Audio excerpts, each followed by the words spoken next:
Study IQ IAS, आपका selection हमारा mission. Hello student, I am Shailendra Upadhyay and I welcome you to the StudyIQ YouTube channel. Now we will discuss space militarization or militarization of space. So how this process started? This process started after World War II.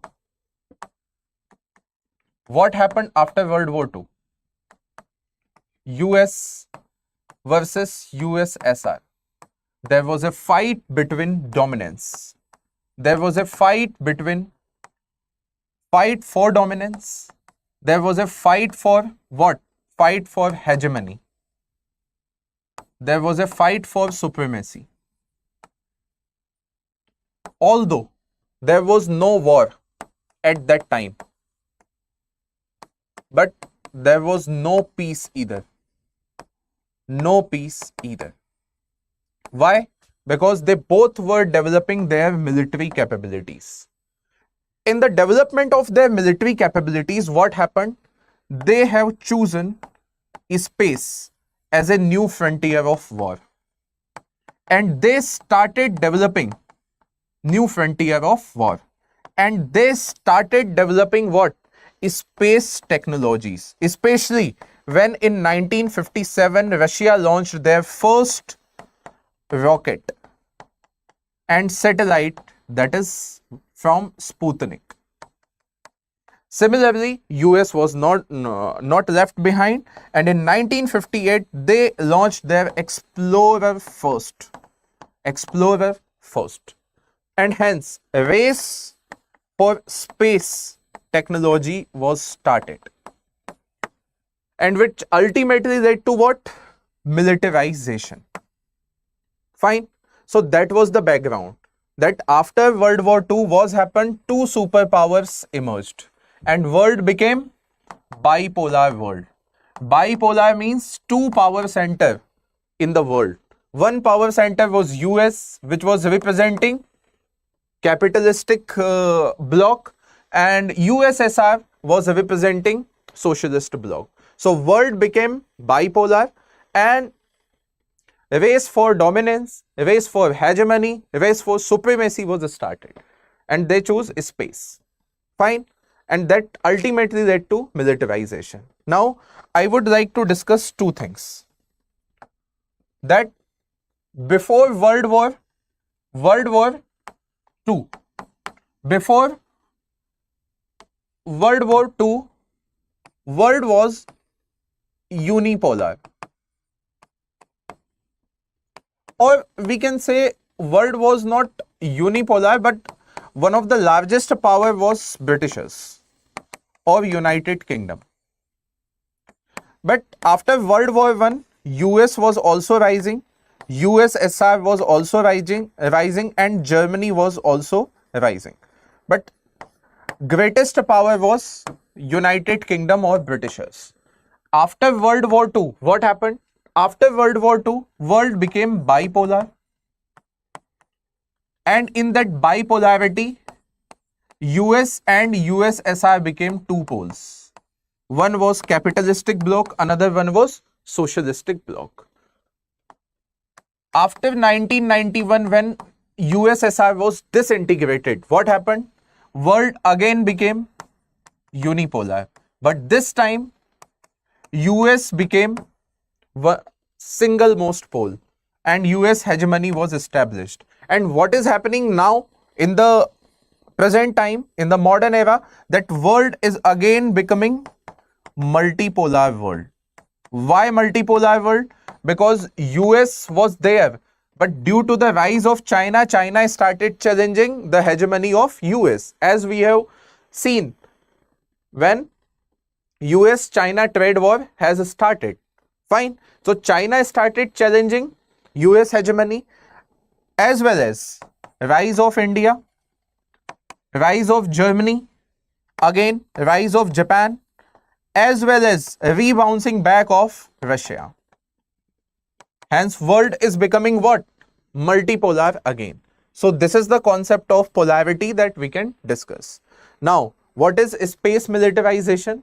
So space militarization is placing technologies or using outer space for military purposes. Although they are not directly saying that we will be using all those technology for the military purposes, but space militarization refers to the use of outer space for military purposes. Not directly but indirectly. Fine. Primarily through the deployment of space-based assets like satellite to support terrestrial military movement. Assets are non-offensive and focus on enabling functions. So communication technologies will be used, although communication technologies are having different use, but they will be used for military movement or military purposes. Similarly, navigation technologies, GPS, GLONASS, BIDU, okay, all these technologies are having their civilian as well as military component. Fine. So for military purposes, space militarization, then missile defense technology, fine, early warning satellite system, then anti-satellite capabilities. India demonstrated, and India became one of the 4 countries which demonstrated anti-satellite capabilities and dual use technology. So all these technologies are having civilian purposes, but they are also having military component. That is why we are saying that it is militarization of space. Moving ahead with this discussion, if we discuss, so these technologies are described in this particular chart, you can see. Moving ahead with this, now, what was the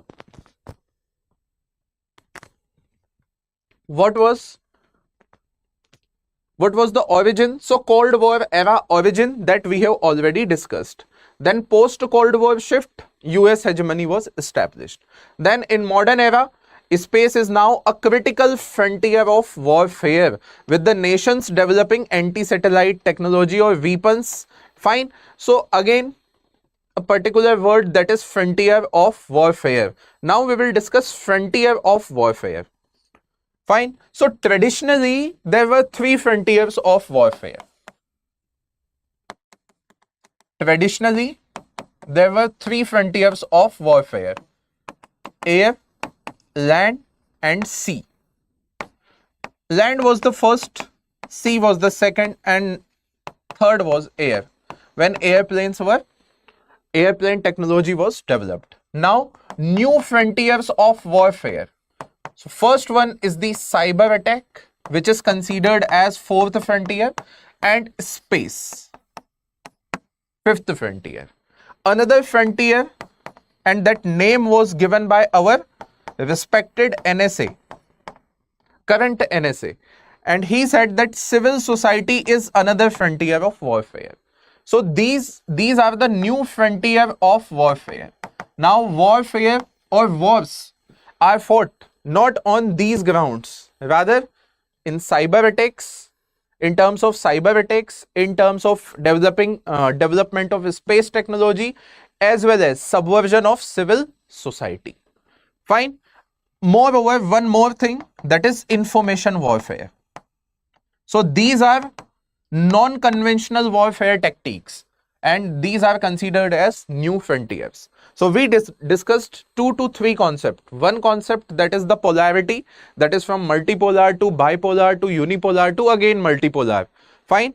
This is one thing. The second thing is frontiers of war and militarization of space. Now we will discuss that how these countries are doing.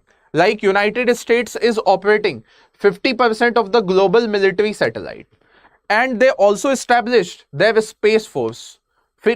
Fine. Overseas military space operation, advanced ISR satellite and missile warning system. So US is operating 50% of the global military satellite, and they are the first country who established US Space Force. This is the logo of their Space Force. How China is performing? So China's mind-boggling space militarization raises alarm in the US. Beijing says Pentagon inflating China threat theory. This was the article which was published in Asian News. Fine. So China rapidly expanding military space program with 150 military satellite. They are also focusing on integrating space asset with the PLS network centric warfare strategy, and they also demonstrated quantum communication technology. So China is also preparing for the same. So US is already operating 50% of the military satellite. China is also operating 150 satellite, as well as China is trying to integrate their space asset with their warfare strategy, and they also developed communication technology, quantum communication technology. Now, how Russia is doing? So Russia successfully tested Noodle ASAT missile and developed satellite jammers as well. So this particular test of Noodle anti-satellite technology created hue and cry in the United States of America. The country is expanding arsenal with advanced jamming system, directed energy weapons such as lasers, and orbit counter space technology. Fine. Attack on the world. Russia's deployment of nuclear weapon in the space could wreak havoc on the global infrastructure, US warned. So US is already warning that Russia is developing such technologies that will place nuclear weapon in the space. Fine. So they are warning entire world that please stop Russia. Okay, this is the strategy of United States of America. Now, how France is doing in this frontier? So how France is doing? France conducted first space military exercise named Asterix in 2021, focusing on space-based defense strategy. That was the news article in the Indian Express. That is, France conduct first military exercise in the space. So France is also preparing. France is also doing their efforts, putting their efforts. India conducted Mission Shakti. As I have discussed, that India is one of the fourth country which demonstrated anti-satellite capabilities. Fine, in 2019, and that mission was named as Mission Shakti. Similarly, India also established Defense Space Agency and Defense Space Research Organization. Fine. So because India is facing threat from whom? China. So India also doing these exercises, as well as establishing research organization, or as well as India's first ever tri-service space exercises, Antariksha Abhyas, began in New Delhi. Fine. So India conducted first tri-services space exercise as well. So these are the major space power which are preparing for the space militarization. Fine. Everyone, that was the case of anti-satellite technology. Okay, ASAT, which was named Mission Shakti. Fine. Now, there is a debate. That space militarization, should all the countries go with it, or global peace should be respected? So before going into that debate, first let's discuss that what are the international convention or framework which govern that space militarization aspect. So first thing, that Outer Space Treaty, which was signed in 1967. So this particular treaty is banning weapons of mass destruction in space, nuclear weapon in the space, but not other things related to military, such as communication satellite, such as GPS, navigation satellite. All things are not banned by this Outer Space Treaty. So it prohibits nuclear weapons, or you can say weapons of mass destruction in the space, but does not ban conventional weapon, okay, ASAT system, and India is a signatory of this. So Outer Space Treaty is there, and Outer Space Treaty is saying that space is a global commons. Global commons means it can be used by all for peaceful purposes, for humanity. But the point is, there is a gray area in this particular treaty. And what are those gray areas? That is banned, okay, it banned weapons of mass destruction and nuclear weapon, but not conventional weapon. So this is first international framework we can discuss. Then second one is United Nations General Assembly's resolution, that is PAROS, and no first placement of weapons in outer space. Aims to prevent an arm race but lack binding enforcement. But it is not binding. So UNSC, UNGS resolution PAROS, again non-binding, and COPOS, that is overseas peaceful use of space, but struggle address militarization due to geopolitical division. Fine. So this is PAROS Treaty, proposed prevention of an arm race in the space. Fine. This is one of the aspect. Then COPUS, Committee on Peaceful Use of Outer Space of United Nations.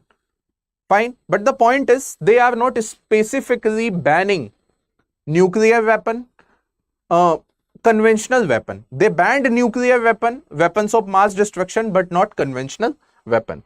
And that is why militarization of space is going on. Now the debate of today's class is, on the one hand, militarization of space is going on. So shall we continue with the militarization of space, or we should respect global peace? Because on the one hand, it is national security. All the nations are saying that it is the matter of our national security. If we will not develop space technology, then we will leave behind. Fine. Second, countries like India is saying that China is developing missile system, China is developing space technology. In fact, China is developing weapons which can be used from space.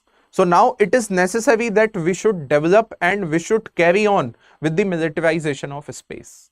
On the other hand, many of the critics are saying that it will lead to arms race in the space, and it will ultimately leads to weaponization of space. Right now, militarization of space, that weapons are not placed in the space, but in future there are chances that if we go with this trend, then it will ultimately leads to weaponization of space, because it is considered that militarization of space is precursor to weaponization of the space, that in future all the countries, especially those countries which are having space capabilities, will be placing their weapons into space.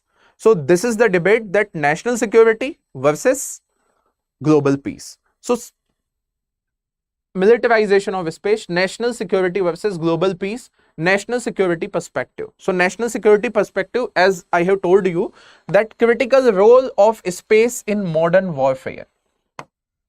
Modern warfare.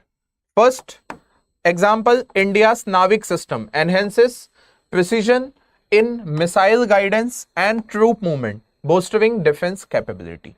So it is a critical component in modern warfare, as I have discussed, that each navigation system, in fact of Navik, it is having two components. One is civil component, another one is military component. So that military component is helping military.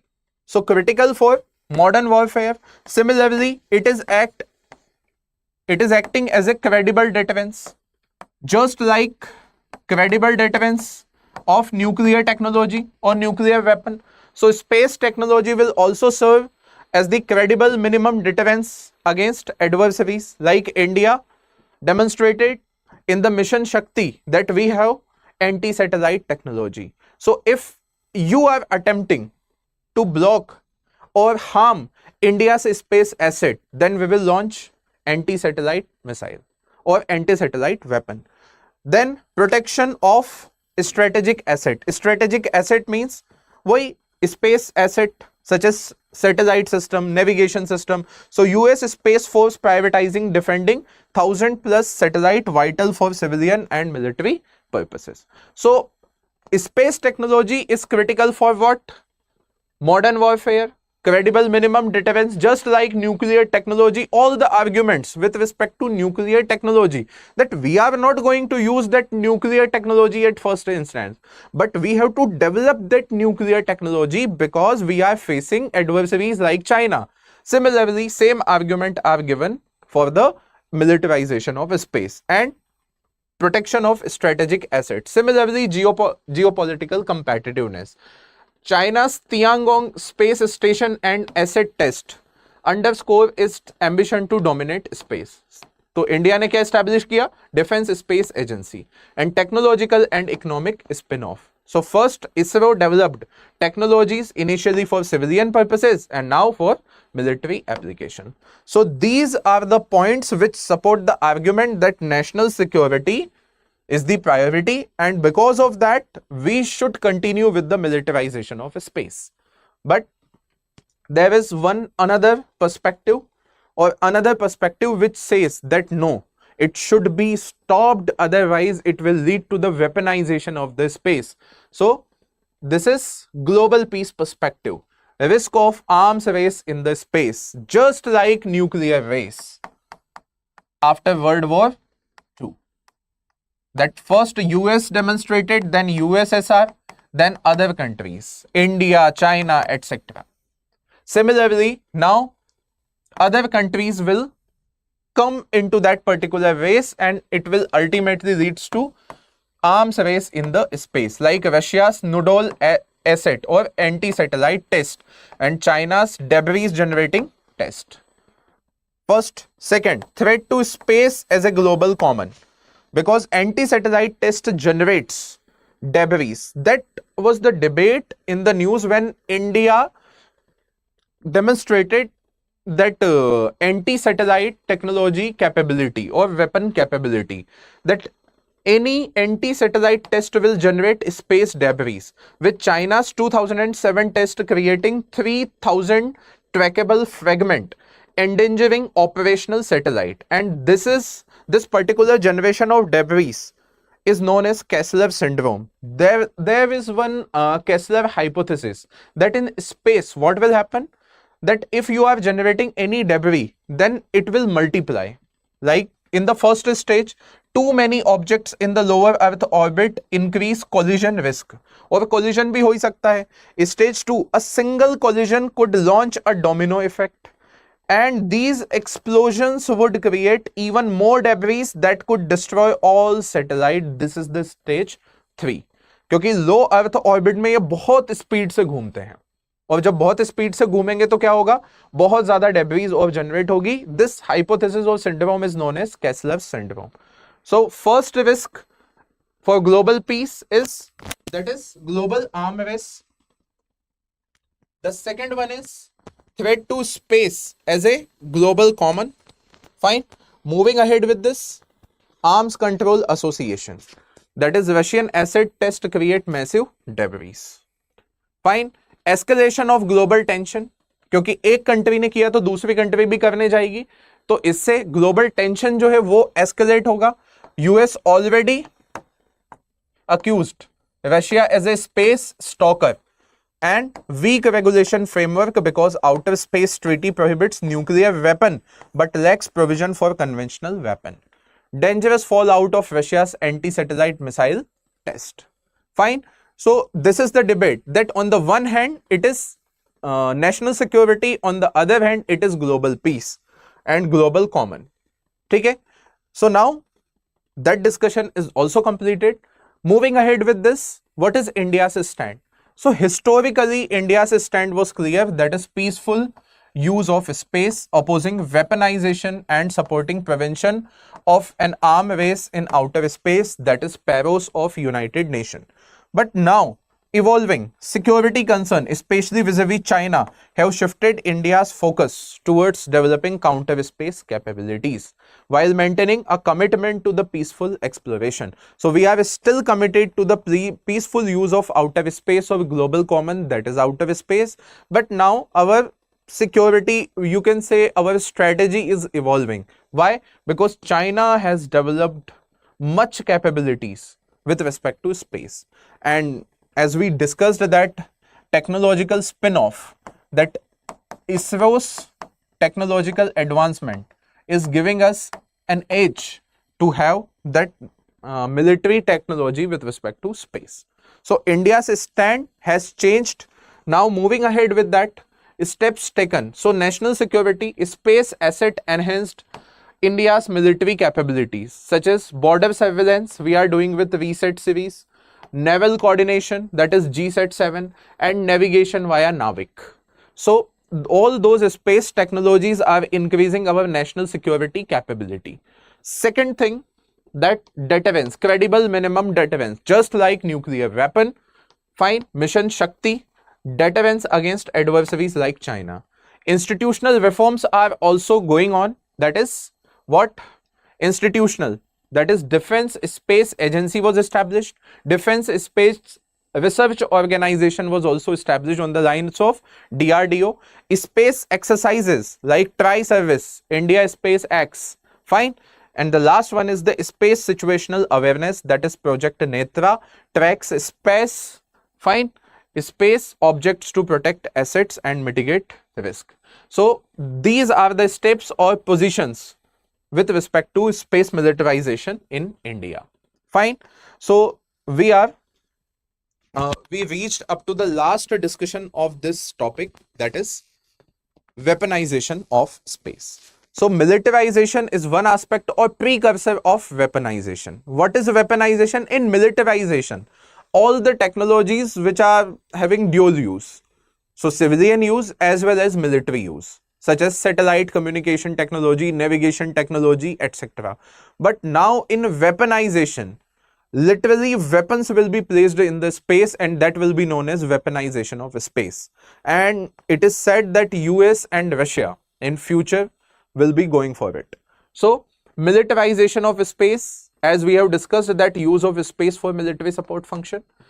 Weaponization of space, that is deployment of offensive weapon in the space. As we have discussed that non-offensive asset, when it will be placed, then it will be known as militarization of space. But when offensive weapon will be placed, then it will be known as weaponization of space. So this is the difference. So you can consider that militarization of space is nothing but precursor. Second purpose, enhance terrestrial military operation, okay, or augment military capacity, but they enable direct attack in space, from space to earth. Example, Navik surveillance. You can place that asset, okay, in the or space-based lasers in the weaponization of space. Nature, it is passive and defensive, but it is active and offensive. Legal status, it is permitted, it is partially restricted. Current status, widespread globally, limited but emerging. And implication, improves security, risk dependency, it risks arms race, debris and conflict. Fine. So this is how we completed our discussion on militarization of space. So we discussed militarization of space, what is this particular term is all about, and how it will lead to weaponization of space in the future. Along with that discussion, we also debated upon the particular topic, that is global peace versus national security. Fine.